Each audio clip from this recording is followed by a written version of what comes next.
नमस्कार दोस्तों, आज है 11 मई 2024 और आज के द हिंदू न्यूज़पेपर का हम एनालिसिस करने वाले हैं। दोस्तों, सबसे पहले हम दो महत्वपूर्ण एडिटोरियल देखने वाले हैं। पहला एडिटोरियल हमारा रहेगा फ्रेश वाटर की डिमांड से लेकर के अभी पूरी पृथ्वी में कितना फ्रेश वाटर अवेलेबल है और ये कहाँ पर अवेलेबल है, किस रूप में अवेलेबल है। सबसे पहले तो इसके बारे में हम फ्रेश वाटर के बारे में जानेंगे कि आज के समय में देखा जाए जो फ्रेश वाटर है ना, नॉर्मली हम भी यदि आप भी यदि चर्चा करें अपने आसपास के एरिया को देखें तो जो फ्रेश वाटर है आप देखेंगे या तो आप बोर के माध्यम से निकाल रहे हैं या तो आप कुओं के माध्यम से निकाल रहे हैं। इसका मतलब ये हो गया आज के समय में जो पीने लायक जल है ना, वो मात्र भूमिगत जल के रूप में ही अवेलेबल है। नदी का इस्तेमाल, तालाब का इस्तेमाल, इन सोर्सों का इस्तेमाल बहुत ही कम किया जा रहा है पीने के लिए। मतलब जो शुद्ध पानी है वो ज्यादातर आप ये कह सकते हैं कि भूमिगत जल में। वाटर पॉल्यूशन बहुत ज्यादा हो रहा है। वाटर पॉल्यूशन को कैसे करके रोक सकते हैं, साथ ही साथ हम कैसे करके भूमिगत जल को और भी ज्यादा रिचार्ज कर सकते हैं, इसके बारे में हम यहाँ पर चर्चा करने वाले हैं। सेकंड वाला जो एडिटोरियल हम देखने वाले हैं दोस्तों, ये मॉडल कोड ऑफ कंडक्ट से रिलेटेड है। मॉडल कोड ऑफ कंडक्ट किसको बोलते हैं? अभी जैसे कि चुनाव चल रहा है, 2024 में लोकसभा का चुनाव अपना चल रहा है।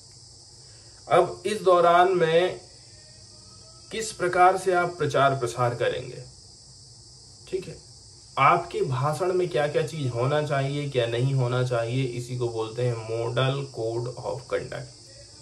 इसके लिए ईसीआई ने कुछ दिशा निर्देश जारी किए हैं। सुप्रीम कोर्ट भी आगे आया है कि नेताओं को अपनी हद में ही रहना है। ऐसा नहीं है कि एकदम लोगों को भड़काऊ भाषण दे दें, दो धर्मों के आधार पर लोगों को बांटा जाए, वायलेंस हो जाए, ठीक है, धर्म जाति के हिसाब से भाषण दिए जाए, ये सारी चीजें अलाउ नहीं किए जाएंगे। अब यदि जो मॉडल कोड ऑफ कंडक्ट का यदि कोई उल्लंघन करता है, यदि मॉडल कोड ऑफ कंडक्ट का कोई उल्लंघन कर रहा है तो उसके लिए कौन कौन सी सजा का प्रावधान है, कौन सजा देता है, इसके बारे में भी यहाँ पर हम चर्चा करने वाले हैं। तो पहला एडिटोरियल हमारा फ्रेश वाटर से रिलेटेड है और सेकंड वाला जो हमारा एडिटोरियल रहेगा वो रहेगा मॉडल कोड ऑफ कंडक्ट से related, election commission of India, भारतीय चुनाव आयोग से रिलेटेड। तो चलिए दोस्तों, हम एडिटोरियल वाले हिस्से की तरफ में बढ़ते हैं और पहले एडिटोरियल को डिस्कस करते हैं जो कि मॉडल कोड ऑफ कंडक्ट से रिलेटेड है। तो सबसे पहले तो आपको समझना होगा कि ये आखिर कब से चालू हो जाता है। हाल फिलहाल में देखा जाए, नेताओं को अपने भाषण में चुनाव प्रचार प्रसार के दौरान कैसे लगाम लगानी है, क्या बोलना है क्या नहीं बोलना है, इसके बारे में कुछ नियम कानून बनाए गए हैं इलेक्शन कमीशन ऑफ इंडिया की तरफ से। उसी को हम बोलते हैं मॉडल कोड ऑफ कंडक्ट। तो ये जो मॉडल कंडक्ट कब से लागू हो जाता है? इमीडिएटली लागू हो जाता है जबकि election commission of India announcement करता है चुनाव के शेड्यूल को, जब तक ये कंप्लीट नहीं हो जाता है। सिग्निफिकेंस की यदि हम बात करें, क्या इसका सिग्निफिकेंस है, तो इसका जो मेन पर्पस है कि ये जो रूलिंग पार्टीज़ हैं इनको मिसयूज़ नहीं करना है उनकी पोजीशन का, ठीक है, of advantage to gain and unfair edge. Second number का पर्पस रहता है, ठीक है, ये जो कुछ गलत प्रैक्टिसेस रहती हैं जैसे कि कम्युनल स्पीसीज है, ब्राइब है, इन सारी चीज़ों को रोकने का काम करता है। कंसर्न्स की यदि हम बात करें, इलेक्शन कमीशन ऑफ इंडिया के पास में पावर नहीं है, जुडिशियल पावर नहीं है, वो पेनलाइज नहीं कर सकती है वायलेटर्स को। आगे यदि हम बात करें, ये जो मॉडल कोड ऑफ कंडक्ट है इसमें कुछ गाइडलाइन रहती हैं जो कि इलेक्शन कमीशन ऑफ इंडिया की तरफ से तय करी जाती हैं, जिसको फॉलो करना रहता है पॉलिटिकल पार्टीज़ को अपने चुनाव प्रचार प्रसार के दौरान। And they do not have legal basis and only function on consensus of political parties। लेकिन इनका कोई लीगल बेसिस नहीं है। इसका मतलब ये है कि कानून के समक्ष इसको चुनौती नहीं दिया जा सकता है, ये खाली आपसी सहमति के आधार पर बनाए गए हैं। लेकिन किसके पास में पावर है? इलेक्शन कमीशन ऑफ इंडिया केवल और केवल इशू करता है शो कॉज नोटिस वायलेटर्स को एंड उनको पोल कैंपेन से रोक सकता है। इतना ही इसके पास में पावर है। अब इसके बाद में चलते हैं एडिटोरियल वाले हिस्से की तरफ में और इसको देख लेते हैं। तो 250 शब्दों में जो हमको आंसर राइटिंग करना है, इसमें ये इलेक्शन कमीशन ऑफ इंडिया की ड्यूटी है कि सबसे पहले तो वो एग्जामिन करेगा वायलेशंस को and take action so that purity of electoral process is maintain. यदि कहीं पर उसको शिकायत प्राप्त हो रही है तो सबसे पहले तो वायलेशन को वो जांच पड़ताल करेगा, इसके बाद उस तुरंत एक्शन लेगा। इससे क्या होगा, जो इलेक्टोरल प्रोसेस है वो हमेशा मेंटेन होकर रहेगी। तो शुरुआत में एडिटोरियल में बात करी जाती है कोड ऑफ कंडक्ट के परिचय के बारे में। पॉलिटिकल पार्टीज़ की जो ड्यूटी है, पॉलिटिकल पार्टीज़ कुछ ड्यूटी से बंधे हुए हैं, उन्हें ऑबे करना पड़ता है, फॉलो करना पड़ता है कुछ कोड को, क्योंकि इनको फॉर्म किया गया है, फ्रेम किया गया है इलेक्शन कमीशन ऑफ इंडिया की तरफ से। और ये जो कानून बनाए गए हैं, नियम कानून बनाए गए हैं, इसमें पॉलिटिकल पार्टीज़ की सहमति भी रही है। In order to have a peaceful, orderly and civilised election peaceful कैसे रहेंगे, ठीक है। तो हमारे जो चुनाव है, चुनाव का जो प्रचार प्रसार है, इसको कहना चाहिए इसमें जो भी कमियां हैं, जो भी गाली गलौज हो रही है, ठीक है, एक सिविलाइज मैनर में इलेक्शन हो, इसके लिए कोड ऑफ कंडक्ट निर्धारित करे गए हैं। इसके अंतर्गत distortions, blatant falsehood, misuse, misinterpretation, slanging matches, ये बहुत सारी चीज़ हैं, ठीक है। जैसे कि झूठ बोलना, गलत व्याख्या करना, गाली गलौज करना, ये सारी चीज़ें अलाउ नहीं करी जाती हैं चुनाव प्रचार प्रसार के दौरान। कॉन्स्टिट्यूशन ने ईसीआई को भी कुछ जिम्मेदारी सौंपी है कि election free and fair manner में आपको कंडक्ट कराना है, ठीक। वहीं यदि हम फैक्ट की बात करें, free and fair election are a part of the basic structure of the constitution and हमारा जो संविधान है उसका ये एक मूल हिस्सा माना जाता है, स्वतंत्र और निष्पक्ष चुनाव कराना, ठीक है। तो स्वतंत्र और निष्पक्ष चुनाव कराना संविधान ने निर्धारित कर दिया है। आर्टिकल 324 क्या काम करता है? आर्टिकल 324 चुनाव आयोग को स्वतंत्र और निष्पक्ष चुनाव सुनिश्चित करने में सक्षम बनाने के लिए पूर्ण शक्तियां प्रोवाइड करता है। इसके अलावा ईसीआई के बारे में सुप्रीम कोर्ट ऑफ इंडिया ने क्या कहा है? तो चुनाव आयोग बनाम election commission of India versus Tamil Nadu state और अन्य 1993 का ये केस था। यहाँ पर सुनवाई चल रही थी जिसमें भारत के सर्वोच्च न्यायालय ने, ठीक है, इलेक्शन कमीशन ऑफ इंडिया की भूमिका के बारे में बताया था कि इलेक्शन कमीशन ऑफ इंडिया को संवैधानिक तौर पर एक अथॉरिटी बनाई गई है। इसको कुछ फंक्शन दिए गए हैं, इसको कुछ ड्यूटी दी गई है कि ये free and fair election conduct कराएगी एंड जो इलेक्शन प्रोसेस है उसकी प्योरिटी को बनाए रखेगी। कुछ की प्रोविज़न दिए गए हैं, यहाँ पर आप देख सकते हैं की प्रोविज़न ऑफ द कोड। पहले नंबर की बात यह है, कोई भी नेता इस प्रकार की एक्टिविटी में लिप्त नहीं रहेगा। किस प्रकार की एक्टिविटी में? जैसे कि लोगों के बीच में मतभेद को बढ़ा रहा है भाषण दे करके, सांप्रदायिक घृणा पैदा कर रहा है, या फिर विभिन्न जाति, समुदाय, धर्म या फिर भाषाई आधार पर तनाव पैदा कर रहा है भाषण दे करके। अन्य राजनीतिक दलों की आलोचना उनकी नीतियों और कार्यक्रमों तक ही सीमित रहेगी। इसका नहीं है कि आप फैमिली तक पहुंच जाएं या फिर और भी अंदर चले जाएं। इसके अलावा किसी भी पार्टी के ऊपर यदि आप आरोप लगा रहे हैं तो वो सत्यापित होना चाहिए। वोट हासिल करने के लिए जाति या फिर सांप्रदायिक भावनाओं की कोई अपील नहीं की जाएगी कि हमने ये कर दिए थे तो सर हमको माफ़ कर दीजिए। कोई भी पार्टी या फिर उसका उम्मीदवार चुनाव कानून के तहत भ्रष्ट आचरण में शामिल नहीं होगा या फिर अपराध नहीं करेगा। ये सारी चीज़ें निर्धारित करी गई हैं नियम कानून के अनुसार। तो इलेक्शन कमीशन ऑफ इंडिया की ये ड्यूटी है कि वो क्विक तरीके से एग्जामिन करेगी यदि इस प्रकार किसी का भी ये वायलेशन हो रहा है। इसके अलावा वो कुछ सुटेबल एक्शन भी लेती है पॉलिटिकल पार्टीज़ के खिलाफ में, ताकि जो चुनाव की प्रक्रिया है वो मेंटेन बनी रहे। लेकिन यहाँ पर कुछ क्वेश्चन उठते हैं कि what action the commission can take in such cases. बात वही आ जाती है कि पावर कितनी है इलेक्शन कमीशन ऑफ इंडिया के पास में। पहले नंबर की बात तो ये है कि इसके पास में कोई कानूनी पावर नहीं है। ये जज की तरह काम नहीं कर सकता, ये कोर्ट की तरह काम नहीं कर सकता है। ठीक है, ये सब लोग जानते हैं कि आदर्श आचार संहिता कानूनी रूप से लागू करने योग्य नहीं है, इसलिए संहिता के उल्लंघन के लिए अदालत से कोई राहत मांगना संभव नहीं है। एंड बोला जा रहा है कि पीड़ित पक्ष के लिए एकमात्र रास्ता है आयोग से शिकायत करना और उसके हस्तक्षेप की मांग करना। आप सुप्रीम कोर्ट ऑफ इंडिया नहीं जा सकते, हाई कोर्ट नहीं जा सकते, आपको कहाँ जाना है? ECI के पास ही जाना है।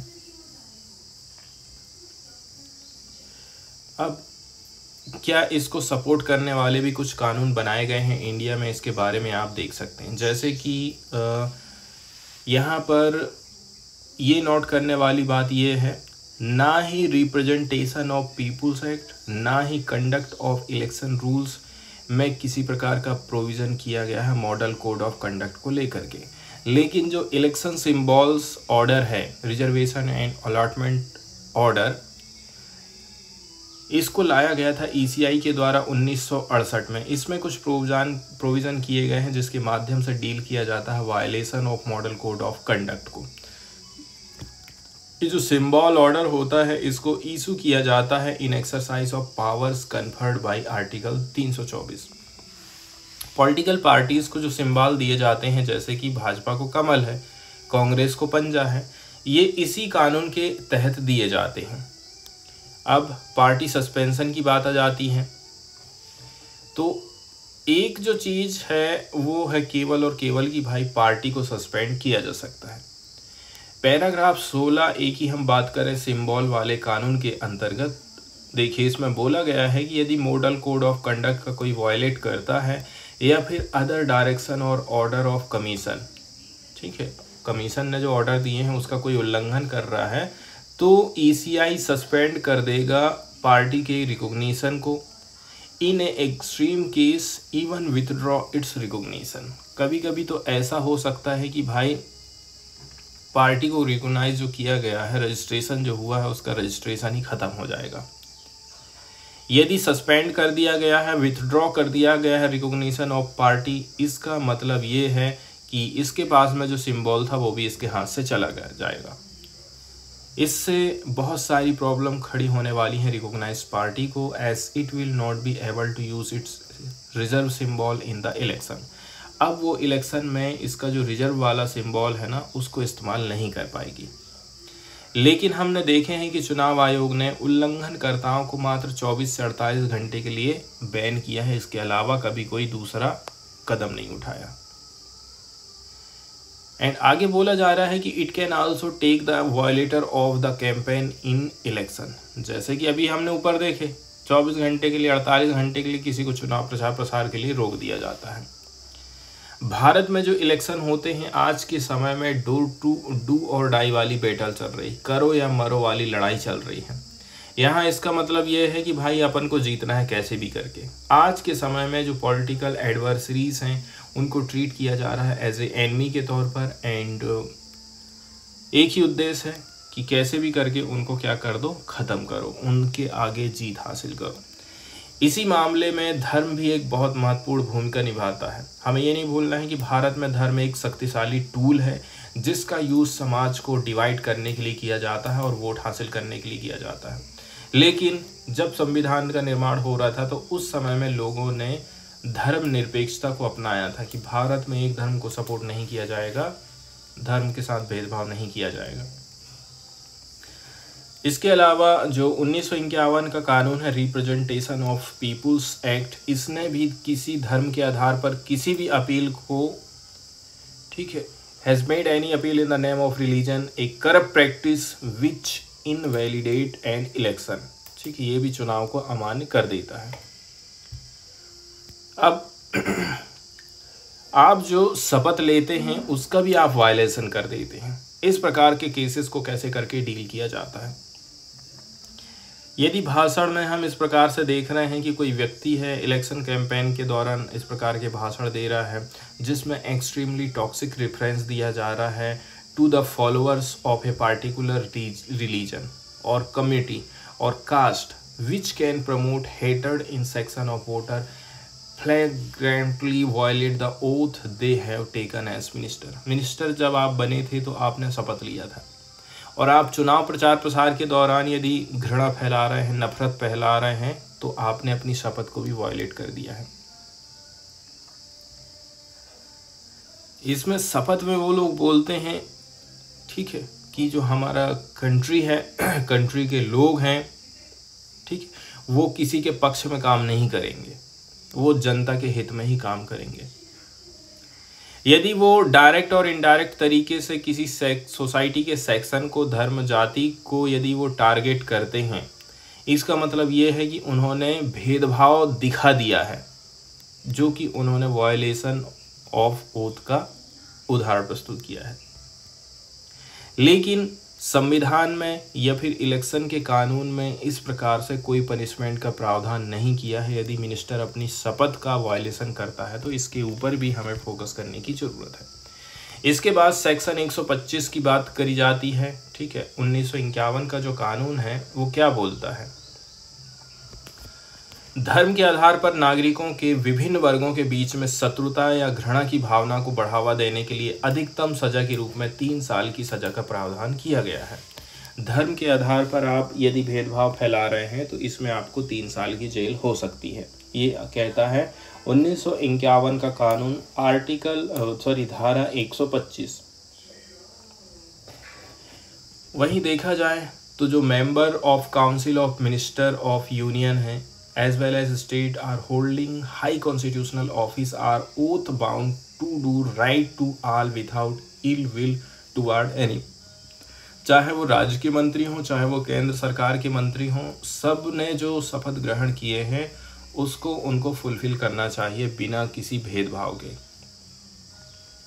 इसके अलावा सुप्रीम कोर्ट ऑफ इंडिया के बारे में बोला जा रहा है, ईसीआई को कुछ दिशा निर्देश जारी कर सकता है, ठीक है। ईसीआई को बोल सकता है कि भाई आप फ्री एंड फेयर तरीके से चुनाव कंडक्ट कराइए, सेक्शन 125 के हिसाब से आप लोगों को नियम कानून को फॉलो करवाइए।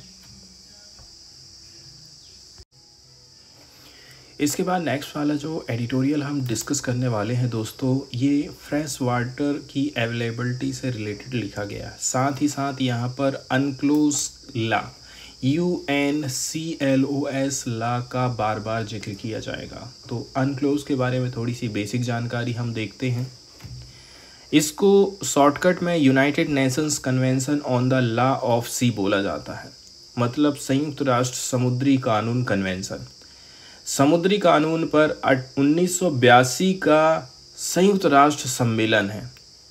कब का? 1982 का ये कन्वेंशन है जब इसमें हस्ताक्षर किए गए थे। इसको हम समुद्री संधि कानून या फिर समुद्री संधि, सी ट्रीटी के नाम से भी जाना जाता है। मतलब ये एक इंटरनेशनल समझौता है जो कि दुनिया के महासागर, हिंद महासागर, प्रशांत महासागर, साथ ही साथ जो समुद्र हैं, समुद्र जैसे कि लाल सागर, ब्लैक सी, इन पर देशों के अधिकार और जिम्मेदारियों को निर्धारण करता है कि कितने एरिया में किसका राज रहेगा, कौन एक्सप्लोर करेगा, ठीक है। इसके अलावा कुछ कुछ जिम्मेदारी भी हैं कि यदि आप यहाँ पर संसाधनों का यूज़ कर रहे हैं तो आपको कुछ जिम्मेदारी भी सौंपी गई हैं, उनको भी आपको फॉलो करना है। इसके अलावा इस कानून के माध्यम से हमने एरिया को इंटरनल वाटर, ठीक, इसके अलावा प्रादेशिक सागर एंड EEZ के रूप में इसको हम बांट दिए हैं अलग अलग क्षेत्र में। भारत ने एंटर किया था 1982 में, सॉरी अनक्लोज को 1982 में हमने अपनाए हैं, लेकिन ये नवंबर 1994 में लागू हुआ था। और बोला जाता है कि इंडिया ने 1995 में अनक्लोज में एंटर किया था। अब हम चलते हैं एडिटोरियल की तरफ। एडिटोरियल में बोला जाता है कि देखिए, इंडिया अपने आप को लीडर बना सकता है जो नॉन कंट्रोवर्शियल लेजिस्लेटिव टेक्स्ट में, जो कि एड्रेस करते हैं गैप को इन द लॉस ऑफ सी। समुद्र से संबंधित बहुत सारे नियम कानून बनाए गए हैं, उसमें जो कमियां हैं, उसमें जो लेजिस्लेटिव टेक्स्ट में कमियां हैं, उनमें इंडिया सुधार कर सकता है, स्पेशली एक्सप्लोरेटरी एक्टिविटीज़ में that concern fresh water extraction, जो कि किससे जुड़ी हुई हैं, फ्रेश वाटर के दोहन से जुड़ी हुई हैं। शुरुआत करी जाती है कि जो फ्रेश वाटर है सैलाइन ओशियन में भी मौजूद है, समुद्र का जो खारा पानी है उसके नीचे अवेलेबल है। कोई ये इमेजिन बिल्कुल भी नहीं कर सकता है कि बहुत बड़ा जो वॉल्यूम है फ्रेश वाटर का वो सैलाइन वाटर के नीचे अवेलेबल है।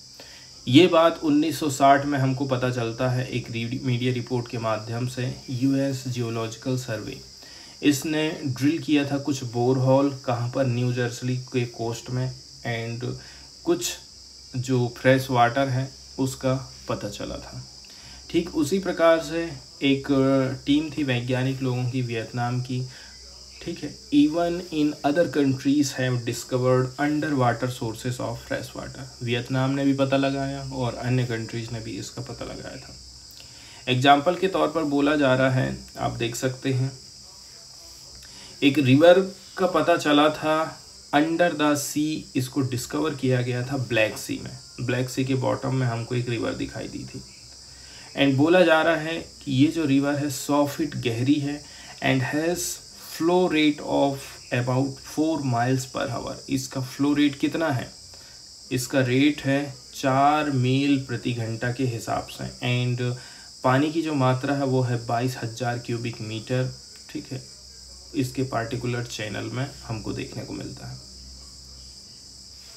एंड देखा जाए ना तो इसको काउंट किया जाता था one of the largest river in the world, जब हमने इसको कंपेयर किए थे लैंड बेस्ड रिवर के साथ में। तो पानी कितना अवेलेबल है अभी धरती में यदि हम देखते हैं तो ऐसा एस्टिमेशन लगाया जा रहा है कि ये है 1386 बिलियन घन किलोमीटर, जबकि 97.5% खारा पानी है एंड मात्र 2.5% हमारे पास फ्रेश वाटर अवेलेबल है। इस फ्रेश वाटर में से भी केवल 0.3% ऐसा है जो कि लिक्विड है सरफेस में, बाकी बर्फ के तौर पर जमा हुआ है। इसका मतलब ये है बाकी का जो बचा हुआ फ्रेश वाटर है वो अंडरग्राउंड है, इंक्लूडिंग ऑन और अंडर द ओशियन बेड।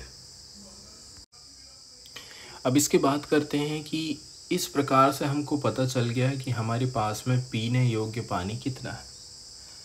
अब कंट्रीज लोग चिंतित होने लगे हैं, जितनी भी कंट्री है वो चिंतित हो रही हैं कि भाई मीठा पानी एक घटता हुआ संसाधन है, मीठा पानी फ्रेश वाटर जो है अब बहुत कम अवेलेबल है।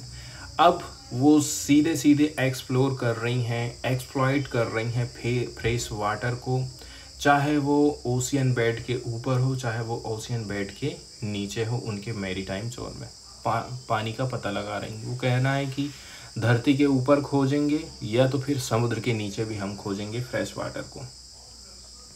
यहाँ तक कि कंट्रीज कुछ ऐसी हैं, ठीक है, जो कि एक्सपांड कर दी हैं अपने एक्सप्लोरेशन को उनके EEZ के भी बाहर, ठीक है, जिसको कॉमनली हम एरिया के तौर पर जानते हैं। तो EEZ तक ठीक है, लेकिन आप उससे भी आगे बढ़ जा रहे हैं। इस एरिया को कवर किया जाता है under part of 11 under United Nations law of the sea convention 1982। अब ये लोग EEZ के बाहर जाने लगे हैं। एरिया हम किसको बोलेंगे अनक्लोज कानून के हिसाब से, तो इस EEZ के बाहर वाले एरिया को डिफाइन किया गया है as a sea bed and ocean floor and subsoil thereof beyond the limit of national jurisdiction. जितनी देश की पावर थी उस पावर से यदि आप और आगे बढ़ जा रहे हैं और वहाँ पर एक्सप्लोरेशन का काम चालू कर दे रहे हैं तो उसको एरिया बोला जाता है, उसको रिफर्ड किया जाता है as the common heritage of mankind के तौर पर। इसका मतलब ये है कि ये जो चीज़ है अवेलेबल है प्रत्येक व्यक्ति के लिए, उसके बेनिफिट के लिए, and keeping in mind the future of generations. लेकिन एक चीज़ आप ध्यान रखिए कि फ्यूचर जनरेशन के लिए आप चीज़ों को छोड़ दीजिए, बचा रहने दीजिए। अब अनक्लोज का यहाँ पर बार बार उल्लेख किया जाता है। इसको एक सिंगल कॉम्प्रहेंसिव टेक्स्ट के तौर पर देखा जाता है जो कि कवर करता है constitution and governance of the ocean. समुद्र के कौन कौन से नियम कानून हैं वो इसी के अंतर्गत आ जाते हैं अनक्लोज के अंतर्गत। Convention on the territorial sea, contiguous zone, convention on the high seas, convention on fishing and conservation of living resource of the high seas and convention on the continental shelf, मतलब Geneva convention on the law of the sea 1958। ये cover करते हैं most of issues को as UNCLOS. UNCLOS में भी उठाए गए हैं मुद्दे और ये ऊपर के कानून भी इसके मुद्दे को उठाते हैं। And these Geneva convention are mostly platform over customary international law. And ये ज़्यादातर जो चीज़ें हैं, कानून हैं, ये इंटरनेशनल लॉ पर आधारित हैं। अब आर्टिकल 311 की बात करें अनक्लोज कानून की, वो कहता है कि ये जो कन्वेंशन है उसने ये बता दिया है कि जो स्टेट पार्टीज हैं उनके बीच में over the Geneva convention on the law of the sea 1958, मतलब यहाँ पर ये बोला जा रहा है कि ये जो कन्वेंशन है shall prevail as between state parties over the Geneva Convention on the Law of the Sea। तो लगभग जिनेवा जो कन्वेंशन हुआ था समुद्र कानून के ऊपर वो भी सेम लगता था। लेकिन जो थोड़ी सी सरप्राइज वाली बात ये हो जाती है, इसलिए बोला जा रहा है कि not only UNCLOS not applicable to these signatory state but also these countries do not recognize the doctrine of exclusive economic zone। अब बोला जा रहा है कि देखिए ना केवल अनक्लोज कानून एप्लीकेबल हो रहा है इन नॉन सिग्नेटरी कानून के ऊपर, लेकिन ये जो कंट्रीज हैं वो रिकॉग्नाइज नहीं करती हैं एक्सक्लूसिव इकोनॉमिक जोन के सिद्धांत को। मतलब EEZ कितना 200 नॉटिकल मील या फिर एरिया किसको 200 नॉटिकल मील के यदि आप बाहर जाते हैं तो। अब इसमें और भी ज़्यादा सरप्राइज वाली बात यह हो गई है कि यूनाइटेड नेशंस सिग्नेटरी है जिनेवा कन्वेंशन का, लेकिन उसने अनक्लोज में साइन नहीं किया है। कुछ डेफिनेशन अनक्लोज के अंतर्गत दी गई हैं, उनको आप देख सकते हैं। जैसे कि जो exploration and exploitation of area है, एरिया मतलब 200 नॉटिकल मील से आप आगे चले गए हैं समुद्र के किनारे से, वहाँ पर यदि आप एक्सप्लोर करेंगे, एक्सप्लॉयटेशन करेंगे रिसोर्सेस का, तो इसको लिमिटेड कर दिया गया है रिसोर्सेस को। इसको डिफाइन किया जाता है एज ए सॉलिड, लिक्विड और गैसियस मिनरल के तौर पर इन द एरिया एट और बीनीथ द सीबेड के ऊपर नीचे कहीं का भी एरिया। इसमें इंक्लूडिंग है polymetallic nodules and resources when recovered from area are referred to as minerals. जो भी चीज़ यहाँ से मिलेगा रिकवर किया जाएगा उसको मिनरल्स के तौर पर रिफर किया जाता है। लेकिन इस कानून में कहीं पर भी मिनरल्स के तौर पर फ्रेश वाटर को क्या कवर किया जाएगा कि नहीं किया जाएगा, अभी यहाँ पर क्वेश्चन उठता है। इसके बाद इंटरनेशनल सीबेड अथॉरिटी की हम बात करते हैं, ठीक है। तो इसको अथॉरिटी के तौर पर हम मानते हैं। इसको पावर दी गई है अंडर अनक्लोज कानून के अंतर्गत कि वो प्रशासनिक काम करेगी, कंट्रोल करेगी इस प्रकार की एक्टिविटी को इस एरिया में 200 नॉटिकल मील के आगे। लेकिन जितना भी एक्सप्लोरेशन का काम चल रहा है मिनरल्स का इस क्षेत्र में 200 नॉटिकल के मील के आगे वाले एरिया में, यहाँ पर रिक्वायरमेंट रहती है to be in accordance with the rule, rule के हिसाब से आपको काम करना चाहिए, रेगुलेशन के हिसाब से चलना है, प्रोसीजर जो लेट डाउन रखी गई अथॉरिटी के द्वारा उसके हिसाब से करना है। तो बोला जा रहा है कि यदि कोई state parties, if state parties to UNCLOS are regulated by the authority who regulate state parties to the Geneva Convention, especially in activities concerning mining and exploratory activities in area। तो यहाँ पर क्वेश्चन पूछा जाता है regulation से related. अब बात करते हैं जोन ऑफ एक्सप्लोरेशन की। यहाँ पर हमें कुछ चीज़ें पता चली हैं, ठीक है। यहाँ पर कुछ करंट की चीज़ें हैं, करंट की कुछ इवेंट है कि आने वाला जो टाइम है वो वाटर एंड एक्सपांसन दो चीज़ों के ऊपर लड़ा जाना है, जैसे कि अभी भी चल ही रहा है भारत और चाइना के बीच में। आने वाले समय में ताज़ा पानी बहुत दुर्लभ हो जाएगा, महंगी वस्तु हो जाएगा। ये क्षेत्र मीठे पानी की खोज और निष्कर्षण के लिए एक संभावित क्षेत्र के रूप में योग्य होगा। मतलब हम किसकी बात कर रहे हैं? एरिया की बात, 200 नॉटिकल मील की बात कर रहे हैं। फ्रेश वाटर वेल्स जो लॉ बनाए गए हैं, वेल्स लॉ बनाए गए हैं, उनमें भी बहुत सारी कंट्रोवर्सी हमको देखने को मिलती है। मतलब मीठे पानी कुएं के जो कानूनी विवाद है उसके बारे में भी यहाँ पर उल्लेख किया जाता है। जैसे कि ऑयल वेल्स होते हैं, इनको एक्सप्लोर किया जाता है एंड फ्यूचर के लिए हम रख देते हैं। ठीक उसी प्रकार से जो फ्रेश वाटर वेल्स हैं अब आगे आइडेंटिफाई करे जाएंगे और फ्यूचर यूज़ के लिए इनको रखा जाएगा। अब यदि कोई स्पेसिफिक कानून नहीं है, टर्मिनोलॉजी नहीं है जिसके माध्यम से गवर्निंग किया जा सके, कंट्रोल किया जा सके रिसोर्सेज के एडवांसमेंट को, नेशनल जुरिडिक्शन के परे हम बात कर रहे हैं, तो फिर से ये जो एरिया वाला एरिया है, 200 नॉटिकल मील के बाहर वाला एरिया है, वो फिर से कंट्रोवर्सी पैदा करेगा, ऐसा इसमें बोला जा रहा है।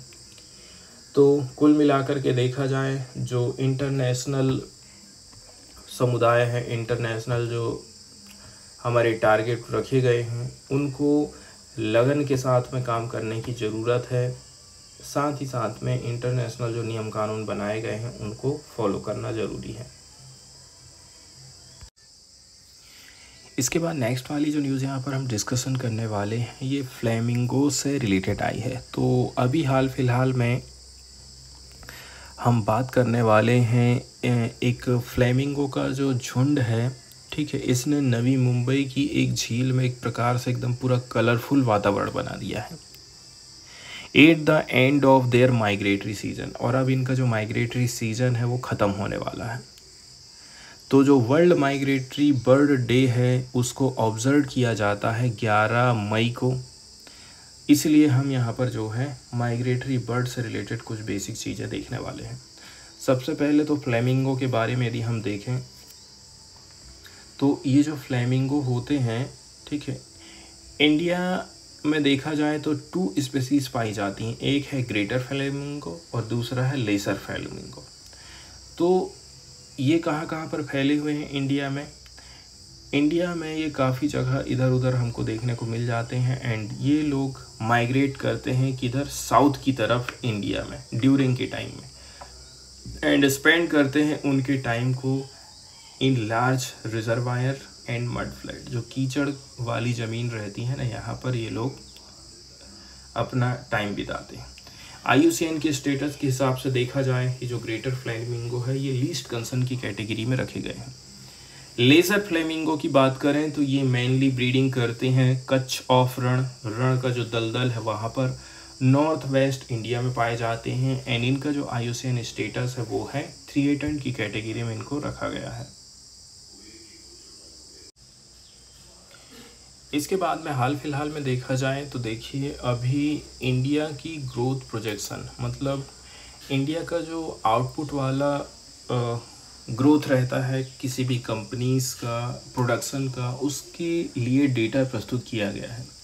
इसमें बताया जाता है कि किस प्रकार से जो इंडिया की ग्रोथ है वो रहने वाली है, कितना परसेंटेज ग्रोथ रहने वाली है।